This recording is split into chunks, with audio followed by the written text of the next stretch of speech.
గౌరవనీయులు మాజీ ప్రధానమంత్రి మన్మోహన్ సింగ్ గారికి సంతాపం తెలియజేసేందుకు సభానాయకులు రేవంత్ రెడ్డి గారు ప్రవేశపెట్టినటువంటి తీర్మానాన్ని బీఆర్ఎస్ పార్టీ పక్షాన సంపూర్ణంగా బలపరుస్తా ఉన్నాం అధ్యక్ష మరి లెజిస్లేటివ్ అఫైర్స్ మినిస్టర్ గారు కూడా ఇక్కడ ఉన్నారు.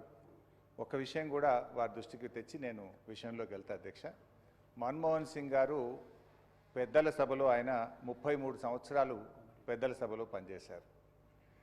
ఈరోజు మన రాష్ట్రంలో కూడా పెద్దల సభలో వారికి నివాళులు అర్పించుంటే మరింత సముచితంగా ఉండేది. ఎమ్మెల్సీలు చాలామంది కూడా అడుగుతున్నారు, ఎందుకు మన్మోహన్ సింగ్ గారి సంతాప తీర్మానాన్ని శాసన మండలిలో పెట్టలేదు అనేటువంటి విషయాన్ని వాళ్ళు కూడా అడుగుతూ ఉన్నారు. మరి శాసనసభ పెట్టినప్పుడు శాసన మండలిలో కూడా పెట్టి వారికి నివాళులు అర్పించుంటే మరింత బాగుండేది.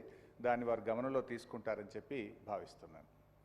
ఇకపోతే అధ్యక్ష, మన్మోహన్ సింగ్ గారు భౌతికంగా ఆయన మన మధ్య లేకపోయినా ఆయన దేశానికి చేసినటువంటి సేవలు చరిత్ర ఉన్నంత కాలం నిలిచే ఉంటాయి అధ్యక్ష.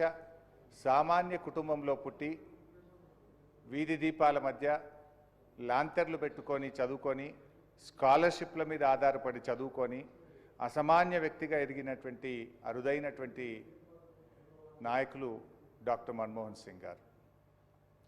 ఆర్థిక శాస్త్రాన్ని బోధించే అధ్యాపకుడుగా దేశ ఆర్థిక విధానాలను నిర్దేశించే స్థాయికి వెళ్ళారంటే క్రమశిక్షణ కలిగిన వ్యక్తిత్వం, దేశం కోసం కష్టపడి పనిచేయాలనేటువంటి పట్టుదలే కారణం అధ్యక్ష. విదేశాల్లో కూడా ఆయనకు ఎన్నో గొప్ప గొప్ప అవకాశాలు వచ్చాయి. ఎన్నో పెద్ద పెద్ద ఉద్యోగాలు విదేశాల్లో వచ్చినప్పటికీ కూడా వాటన్నిటినీ తిరస్కరించి ఈ దేశం నాకు ముఖ్యం అని తన మాతృభూమి కోసం జీవితాన్ని అంకితం చేసినటువంటి మహనీయులు డాక్టర్ మన్మోహన్ సింగ్ గారు.